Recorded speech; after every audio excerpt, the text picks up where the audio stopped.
All right. People seated? Yeah. You're the half? Yeah, did we do that?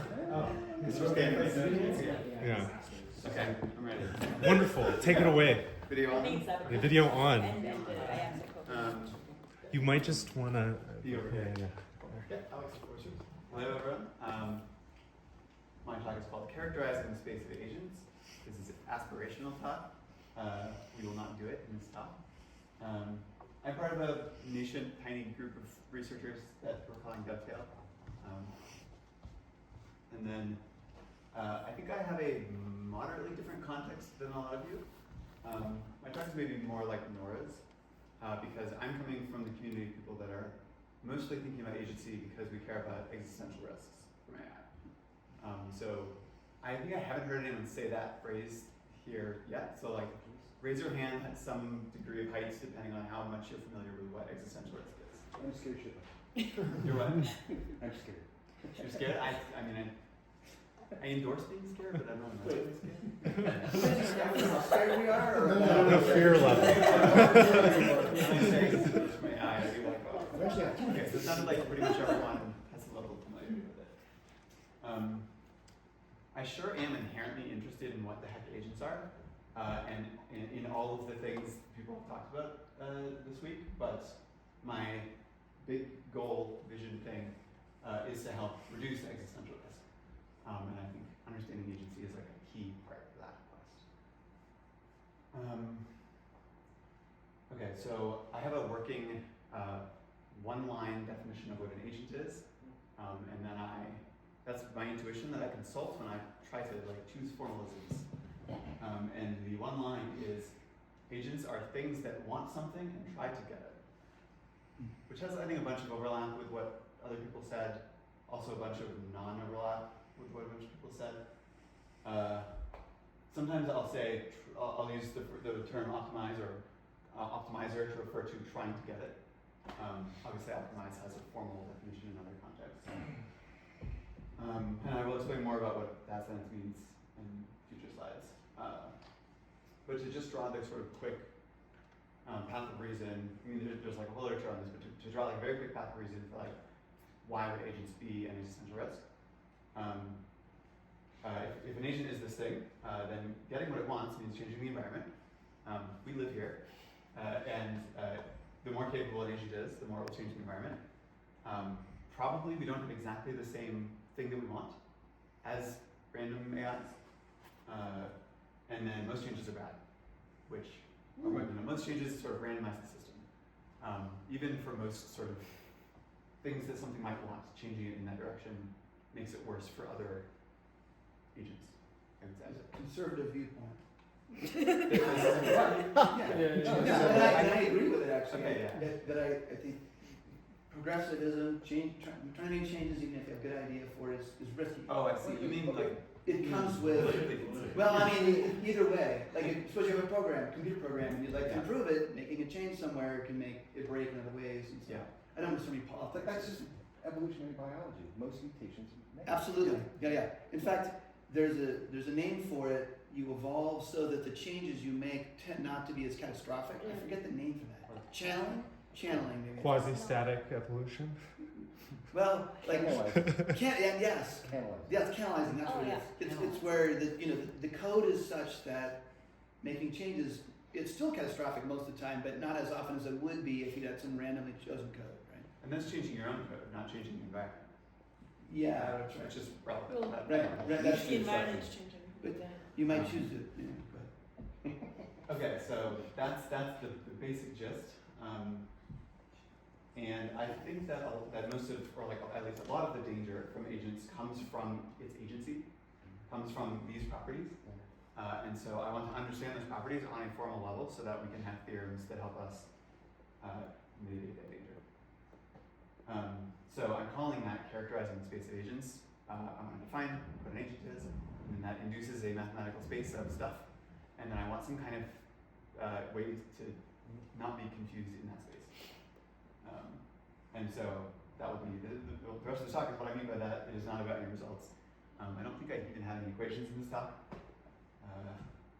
And then just another sort of slide on context. There's a lot of things that I'm having to like throw out the window bars about, because I don't think that they maximally help me get deconfused in this particular question. So all of these things I'm super interested in, but like refrain from to the degree that I think they're not helpful for the question. And So why not multi-agent systems? I mean, I can see. so complicated. Okay. That's exactly right. Like, I want us to have a shared definition of what an agent is that more than one person agrees with. And then we can, yeah. What do you mean by in contrast? What does that refer to? In contrast to a field of artificial life? Oh yeah, well I just heard that there's this field called artificial life, and it's clearly highly related, but it's also clearly not the same thing as what I thought. That's referring just overall, not These are more bullet points. beneath it. It's a separate bullet point. Yeah, so by genesis I mean like how do agents come into being. By learning I mean normal learning. By self-sustaining survival I mean, you know, like how does an agent figure out how to keep itself alive. By embedded agency I mean treating the agent as a part of the environment, like embedded in it, like the dynamics of the environment affect it sort of directly and not just through its inputs. Stat-making thermodynamics, I think if you're in a universe that has thermodynamics, then that is that puts limits on your agency. And there's probably really interesting future theorems about agents about that. But when I think about like, do I need to assume that in order to understand why I think agents are dangerous? Then my answer is no. Mostly because we have a ton of negative entropy out on the sun, and so we're effectively not limited by, you know, land hours limit or whatever. And then yeah, okay. Let me talk about this. Any questions so far? No, okay, cool. So I want to just seed your mind with some more formalisms. I want you to be thinking in a formal mindset. Because I think often it's easy to think in an intuitive mindset about agency and to be confused even about what you're trying to think about. But I'm interested in like really getting down to the nitty gritty, which we won't do, but I'm interested in talking about it. So here are just some examples of what characterizing a space means to me. This is like a term that a lot of mathematicians use informally when we talk about these theorems. And I find it interesting that everyone agrees which theorems are characterizing the space. People will be like, oh yeah, that does characterize the space. But like, I kind of want to know a formal definition of what characterizing the space means. But that's a distraction, so I'm actually going into that. There's like three big kinds of characterizing that I could think of while making the slide. One is a decomposition. So if you have like a set of stuff, if your space is a big set, then you could like literally like partition it. I should have used the word partition. And then say that there's different properties in the different sets, different subsets. Factoring is like, you know, like with primes or with like finite symbol groups, you can use those sort of basic primal objects and then do a multiply operation on them to like get any other object in space. And then having hierarchy is like another common one, which is of course just having like, if you have a few definitions of like say types of agents, you might have a theorem that says, oh actually, all of these are also of this type, but some of these are not of this type. And I think that could be quite useful.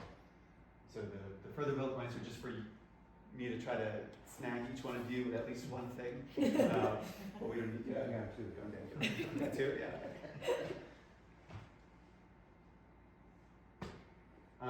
And a reason why I want to characterize the space, other than generally getting more oriented and less confused about what we're talking about, is because I want to know the probability that the agent is dangerous. So humanity is currently going for it, right? We're sampling agents from a big old space, and we don't know what that space looks like, even qualitatively, let alone quantitatively. But ideally, once we characterize the space, we can put some kind of measurement on how common are the dangerous ones, how common are the not dangerous ones. Here's a big list of ways that mathematicians decide that things are common or not. And they're super different from each other. And I find it interesting that, again, all mathematicians are like, yes, a dense set, very common. Like, I don't know, I just think it's cool. The sort of, I think probably the one I think of the most is like having a probability measured on the space. And then being like, well, I want some bounds on, like if I have a partition of the space, and there's like good AIs and bad AIs or whatever, I want like finite bounds on how big those sets are. I don't need like a full characterization.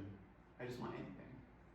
So wait, I have a quick question, Yeah. which is, so if you have like, so let's say that we have this beautiful like complexity ladder of agents, and it's sort of like these agents are not like these are more than these agents in some way. Are you saying that you want to characterize like how many agents are in this slice and how many agents are in this slice, and then if that's the case, how do you put a prior over like what agents exist? Yeah. Okay. Good question. So that sounded like what I'm going for. I could think about it a priori and be like, how do I feel it would be natural to put a prior in the space of agents? But what I actually want to do is make it so that not everyone dies from getting sampling agents. So then what I actually want to use is like, think about how are humans sampling from that space? Yeah. Right? They're taking some weight space with some architecture on it. They're randomly initializing it. I don't know if that's still how, does machine learning still randomly initialize things?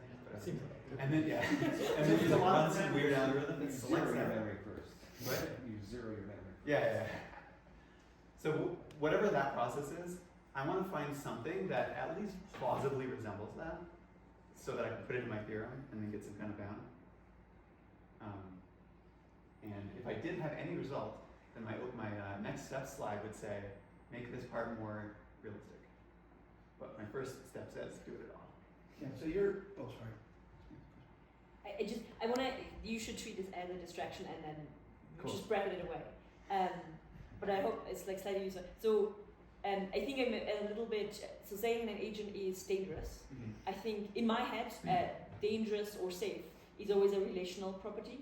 An agent is safe or dangerous given an environment, because the environment is more or less vulnerable to this. So I would want to define that as a relational property. I still think we can, even just looking at, well, I'm a bit interested in how you deal with that. I do still think, like, I can still think about a hierarchy of agents where I'm like, at that point they get situationally aware, at that point they get these capabilities where I'm like, that seems to get us more in a domain where, given the world we actually live in, that is more. So like, pragmatically, I think you can still get somewhere by just sort of looking at the agent and knowing implicitly roughly what our world looks like. But also sort of definitionally, I think, I don't know, I would necessarily define safety or danger as a relational property. Yeah, there's for sure an issue, multiple issues there. Yeah.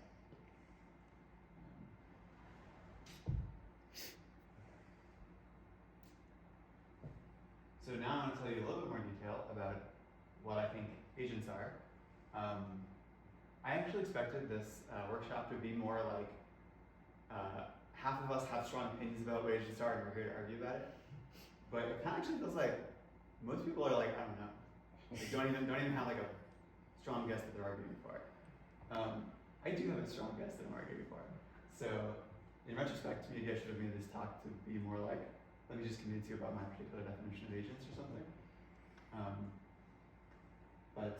Yeah, I don't know, that's just, I sort of just wanted to say that because it tells you more about where I'm coming from. I definitely have lots of questions, but for a lot of other questions, like ones discussed here, I feel at least personally resolved on them. Not to the degree that I could like write a paper to convince you all, but in a degree that can, so that I feel like I'm ready to move on or something like that. Okay, so here's the sentence. An agent is anything that wants something and tries to get it. So first of all, it is a thing. Being a thing is non-trivial, I claim. So what are things? Well, probably they have an inside and an outside and a boundary, and that's already non-trivial. I don't know about something about markup blankets. That's not working on that part. But you need that, and then also if you were just a separate thing, there would be it wouldn't be interesting. So you need an interaction, which is an input and an output from the thing to the outside. And I think that's a cool take. I think that everyone's comfortable with that being a way to talk about stuff. And then the big question is what's inside of the thing.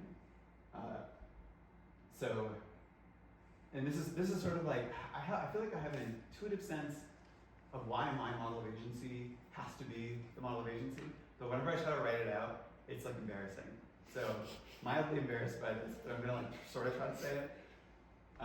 if it wants something, then it has to have some representation of values. I'm being really non-committal about that. But, you know, something like a preference ordering, at least, if it's trying to get the thing it wants, and also I'm sort of assuming the values are over the states of the outside. You could totally have values over the states of the inside, or states of, or values over trajectories or whatever. Those are kind of much more complicated. So if you're trying to, It sounds to me like the way you're defining it is inherently tied not to the behavior explicitly, but to the specific computational architecture that implements that behavior. Absolutely. So like, for example, I think if you take, there are things that I think are agents, and what you could do is put them in an environment that's just like randomness. And then they can't do anything. They can't optimize for any values they might have. I still think it's an agent because of what it looks like on the inside. Well, but even there's the behavior sort of independent of what it, what its context is. Right, you can have a system that tends to achieve some state. Yeah. Or it's like the conditional input to output map, right? And if you put randomness into it, that mapping is still the same.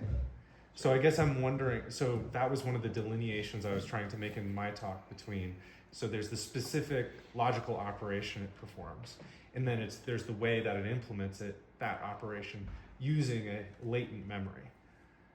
It seems to me that you are strongly emphasizing the architecture of that latent memory as having, say, you know, a preference, or am I correctly understanding that? I think so.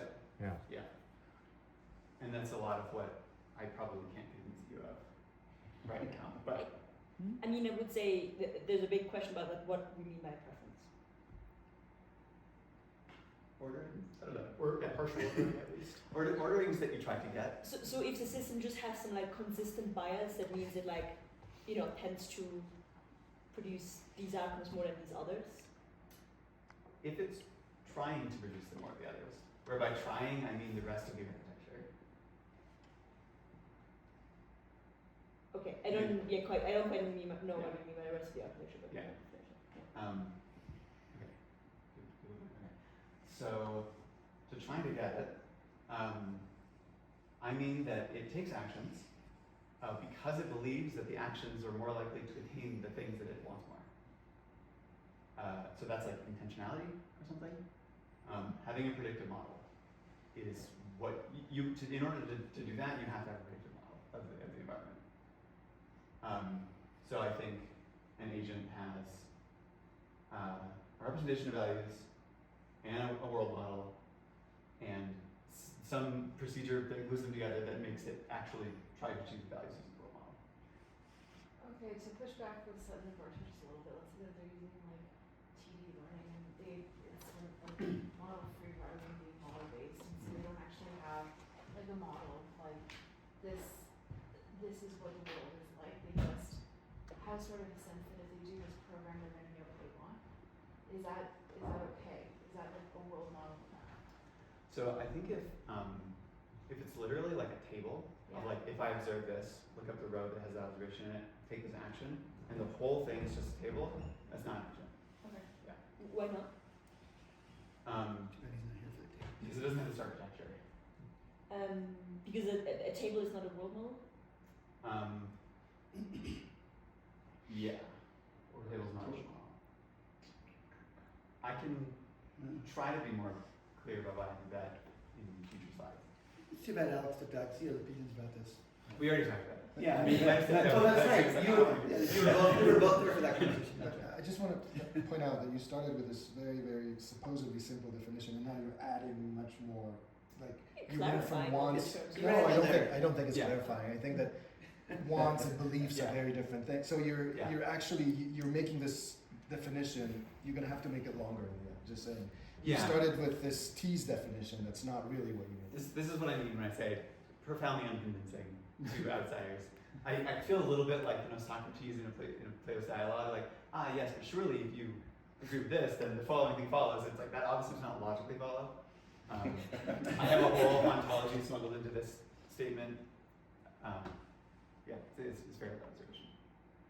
I think you're also assuming that your agents are not lazy. Not what? Not lazy. Like I can want something, but like I'm lazy. I don't want to do it. I don't want to get it. But that he says and tries to get it. That's part of the. And tries Yeah, to get it. that's- No, so if I Right. want something, but I don't try to get it, I'm not an agent. I think if you have an architecture that's like this, but it doesn't have the part that tries to get it, like it has a representation of values and has a world model and has observations and actions, that architecture might have the internal experience of wanting, Mm-hmm. Yeah. and that's fine. I mean, sure, that's a want. Okay, so it doesn't have to be like 100% definitive. But there's I'm open to it. There are- I'm open Yeah, to yeah. having internal brain experience. lesions that give rise to this, you know, and also like I guess there's two things. One is not wanting to get it or not having a sufficient idea about what actions could possibly result in, so they just don't do anything. Like you can have an untrained, you know, it has a cost function. It would get a reward if you would give it the thing, but it doesn't. If it doesn't have some random, you know, action generator inside. Yeah. So that would not be an agent by your definition. Yeah, I mean, you could have an initial algorithm or an algorithm of initial conditions, or if you put it in one environment, it observes for a while and decides, all right, great, I'm going to go get my thing, and then is an agent. But then another environment where it observes for a while and just thinks, I can't do anything here, and then it doesn't try, and then it stops being an agent. Mm-hmm. That seems coherent to me. I'm going to maybe try to move a little faster. Here's the slide where I say the same thing but with pictures. Bubbles, thing. It just you put output, that's a thing. It's not an agent yet. Some people, like in reinforcement learning, I think if it has input and output, they call it a policy. And then a policy could just be trash, right? Like a policy could just do random stuff, but it's still a policy because it still is like a function of observations and actions. Yeah, key thing, placing it in context, in the context of a world. And then an agent has all these things on the inside. I didn't depict learning here, for example. Learning is like most of the research that's gone on in agents, I would say, is like machine learning is about learning. The questions that I want to answer, I don't think require that I depict or focus on learning at all. You have an agent that's already learned a great world model, and then it's still could be described as dangerous or not dangerous. So anyway, that's why I don't have learning here, but it did probably learn the world model. And these things interact in a complicated way, and I want to be pretty non-committal about how they interact. The planning process is kind of like just saying how they interact, because you need to like generate actions somehow, and then put them in here, and evaluate the result according to this. So there's like a whole architecture around it that you could call planning. This is part of why you're saying it's different from a lookup table. Yeah. It can be decomposed into these three parts. Yeah, it would be some degree decomposable. Yeah. Okay, so can I ask what I will? Because you have a brown oval kind of thing there. Yeah. So how do I think about the emergence of National Socialism in Weimar Germany? Is that, there's no boundary, there's no inside, no outside, it's collective. In particular, my interest is it's an emergent property that's extended through the entire system. It's not localized, it's not an agent in the sense of it's here, but it's actually a property, it's a governing body, it has all sorts of these other So it's not physically localized, but it could be But just information the- directly localizable. Yeah. If you- Or it's making its own space, so I don't even know what its boundary is, you know, what's the continent? I don't know. It's just a property that's, you know, it's infected with large parts of the German population. And it's important, it has intentions. Do you mean the ideology or the society? You pick and go with it. If it does infect people, then there are people that are in and out of it. Yeah, right. So it's just That terminology implies a boundary. the crowd of people is your thing, right? Well, I mean, the meme might also live on the internet, but like it's not just hosted in human minds. Yeah. Oh, but if it's on the internet as a meme, meaning text or something, that's not. I don't think that's part of it. So what if an agent has been trained on it, an AI agent, and now if I go interact with the AI agent, actually it carries and reproduces that meme? Yeah, but then I would include the potentially the person, the user, but also for sure the algorithm that's enacting this. One thing I want to say, like more broadly, is all concepts have boundaries that are fuzzy. Pretty much. But like that doesn't stop us from, for example, building things with those concepts. Like we would have similar difficulty defining what a car is, but we sure do build and drive cars. So I want to like identify the confusing edge cases and think about them somewhat, but then eventually just be like, okay, I'm not sure exactly whether this weird thing is a car. I don't know exactly whether hot dog is a sandwich. So like, I'm gonna keep building my theory. No. I think I basically get what an agent is. Let's just try to emphasize just kind of extended properties. Yeah. So now you imagine all of Germany is ready to line up under Hitler. So everybody is in, but there's no boundary. It's a shared extended property. Yeah. And I'm not very the concerned about entityness of that space is what's concerning me. In terms of agent. Say it again? The entityness. Yeah. Description that this is an entity. I it's think really an pieces extended property. should be causally connected. Like I think the planning process has to causally consult the world model, which has to causally consult value decision.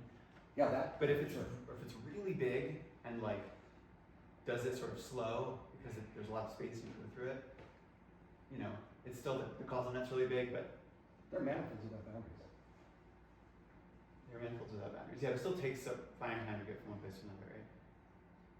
But that's nice. Okay, so we have C, information Why? propagation.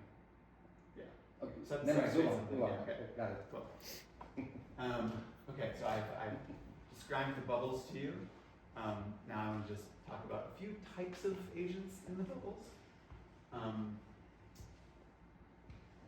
To concretize it a little bit, I guess. The one that I think tends to be easiest to think about is the ideal agent, the agent that perhaps maximizes expected utility.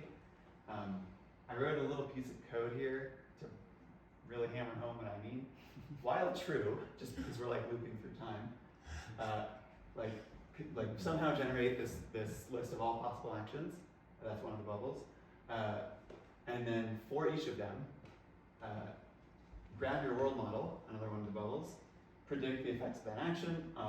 That's your predicted future state. Obviously, this is going to be like a probability distribution or something, whatever.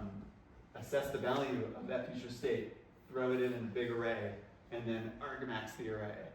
Right? This is like, I think what's nice about this is that it's crisp. Like you could well define possible actions, world model, utility, and then run it in an environment. And so it's very nice to think about. And I think this is sort of like a useful object to contrast with, because of course, the point of the word ideal is to sort of gesture at things aren't this, but they're kind of like it, or maybe they're going toward it or something. So, none of us are ideal agents. What? Example, some people. Yeah. Who are you talking about? Some people run something like this. They try more than other people to like back chain from their goals or whatever. But I think, however we well define the bubbles in the previous slide, there will be some sort of like ideal agent that's like I'm doing this because I'm like it's at the top of a partial ordering. And it might not be exactly in the partial ordering, maybe the supreme bunch of stuff as you go up the ordering, but I think it's like a useful thing to put in mind. And I call it natural description because it's a short description and because you can deduce it from the definition of agents and not because it's like naturally occurring. Another example other than some people is AIXE. AIXE is by some definitions an ideal agent. Most of AIXE is about learning anyway. Can you say So what AIXE is? what? Can you say what that is? AIXE. Oh, I guess. Or I don't know how helpful this what's is. the I don't know what it is, but I just don't know what I don't know what it is. Actually. yeah. Okay. Cool. Maybe that's me misreading the background people. So AIXE is a formally defined agent that does Solomon production over. It's a description, like Yeah. Yeah. So it learns by doing Solomon production and then Say that again. It learns by Solomonov. Solomonov is Solomonov. someone's last name and then induction. Yeah, Thank you. Some of our chain complexity in the 60s, Yeah. was also a contributor to that theory. Yeah. Somewhat analogous to the mother of all processes. If you run through all Yes, the yes. If your constraint is that the processes have to be computable, then it's just you list out all the computable processes. Yeah. I see. You do Bayesian updating on them. Yeah, these early theories are running like, just enumerate all Turing machine programming. That's learning. But, hey, I'm a mathematician. It's an idealization. And then it does reinforcement learning given that. Yeah. And it's well defined because they're about it. So it's like, nice. Thank you. Yeah. Right, so the ideal agent in some sense has maximum agency because it's like the best at getting what it wants. I think there's a few axes that obviously pop out of this bubble, these bubbles. Like you could have a world model that's crappy, or you could have a world model that's great. So that's like one axis of how agentic you are, or how good of an agent you are. I don't know. Your value representation could be consistent or inconsistent, right? Like if you're being irrational, maybe you're higher on that part of the partial ordering. If you only kinda are consistent in what you want, you're lower, but still non-zero. You know, you're not doing random things. So I think there's these multiple axes of how agentic something can be, and we can sort of compare them. Right. So another type of agent that might be considered natural, but I think is actually maybe just drops off the bottom of the agent partial ordering, is one that only has a world model. Like most of machine learning generates a world model. And then there's no values, there's no actions. We, the outsiders, ask it, what's up with the world? If this is the state of the world, what comes next? Whatever. So it's sort of like a zero agent, at least a zero goal-achieving agent. But if it has like a really great world model, it sort of belongs in the textbook about agents, I think. So there we go. Solomon induction is just the part that does induction and learns the world model. And then of course reinforcement learning is considered part of machine learning, but it learns something that's more like learning the rest of the agent. So that's like pretty funky, I think. So this is outside of your definition of agency. I think it's just under. Okay. Yeah. I think that's actually an infimum that is not in the partial ordering. If that makes sense, yeah. If it includes itself in the model, does that have an effect? Yeah, so that's part that the idea of like modeling yourself, I think, makes people go crazy when they try to actually formalize it because it's so hard. Clearly we do it, so clearly there's some reasonably intuitive, effective theory of self-modeling, but it just seems really hard. So I don't even think about it. I just start with the two bubbles. Okay. Agent is outside the environment, does no modeling of itself. Yeah. But I'm wondering whether the intuition you had there is that if you have a model that also models yourself, you could imagine, I guess, having some fixed points that emerge there that actually act like values. Right. Well, and I think several of us have. I mean, in Kyle's talk, and something I mentioned in my off-slide comments, based on this book I'm reading, and someone else's talk. I'm trying to remember. Anyway, the idea that, or actually, Alex talk. I think. You know, what is an agent? An agent is a useful concept when you're trying to model what something does. And so, you know, and where do goals come from? If we want to take it a step further, say, oh, goals come from, and intent comes from modeling oneself, and anyway, so in that sense, yeah. And I guess it's true. It's self-referential. You can have fixed points and things like that. I hadn't thought about that. Anyway. So in between these two extremes of the ideal agent and the like learning only agent is another class I hypothesize, and this is more about like how I want to actually characterize the space of agents. I want to characterize it according to what is its domain of optimization. So the ideal agents consider all possible actions and all possible futures that they can, you know, that are generated from the world model. So they are in some sense, they have no limit on their domain of optimization. Ideal agents are willing to change anything in the world to achieve their goals, which it, you know, has a sort of ruthlessness to it, except they don't internally feel the emotion of ruthlessness probably. But it really is like just very absolutist. To the degree that they have a model of it, of the world, they will consider making changes to that part. So I'm interested in understanding what it looks like for an agent to, in a well-defined sense, have it could even have a model of all of the world, but what if its values only care about a subpart of the world, a subdynamic of the world, maybe? And so its planning algorithm only cares at all about that part of the world. These feel like safer. Like I don't really think anything is safe when we're talking about AI, but like these seem safer. And we could maybe well define them and prove theorems about which things are domain limited. They're sort of like intermediately like a tool because they're sort of autonomous, but only in that domain that you care about. A concrete like domain that I think about here is biology. So biology sure is a subdynamic of the universe somehow. Yeah. Oh, I just wanted to comment that we're at 35 minutes. Cool. Yeah, I think there's not too many slides left, and it devolves into increasing amount of rambling. So if we stopped somewhere in there, it would be funny. All right. But yeah, so biology sure is a subdynamic of the world. If there's a lot of parts of the world where if you interact with one of those parts, you don't ever need to have the concept of an organic molecule, and vice versa. And boy, we sure have some problems that we would like solving in biology, like healthcare, drug design, lots and lots of things where if you could train AI model, like even really good autonomous-ish AI models that knew all about healthcare and only ever trying to like do things in that domain, then we wouldn't need to be worried necessarily about them trying to, play the stock market and take over the power grid and whatever. Let's see, what else is in my slides? I think this is mostly stuff that I'm saying. I think, so optimization is how much to change the world. Optimization is dangerous because it could change it in ways we don't like. And so unbounded optimization is sort of like unbounded dangerousness. Another thing I wanted to emphasize, I don't know if people were thinking about this, but just because I drew bubbles and bubbles have nice clean lines doesn't mean I think every agent has to be cleanly factored into these things. I really want much more like mutual information.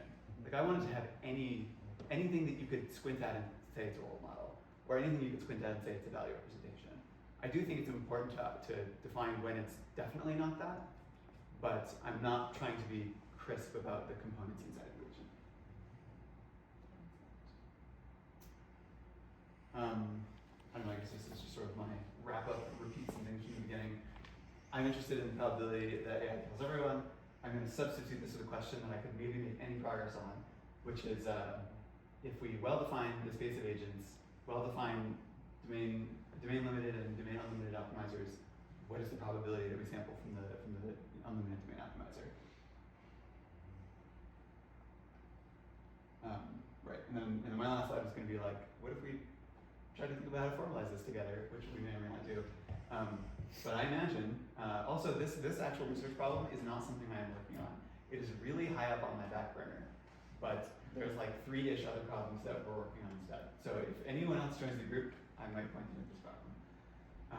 But if I was going to work on it, I would try to fix a definition of agents, fix a definition of what the world could be, fix a definition of what do I mean by actually push the world in some direction, couple them in some kind of open dynamical system sense, and then those things together well-define how optimizy agents are. And then once you do that in some way, you need to like do it in a way that actually might ever apply to the real world, which you can mostly measure, like, does this apply to the real world by how much am I convincing other people that this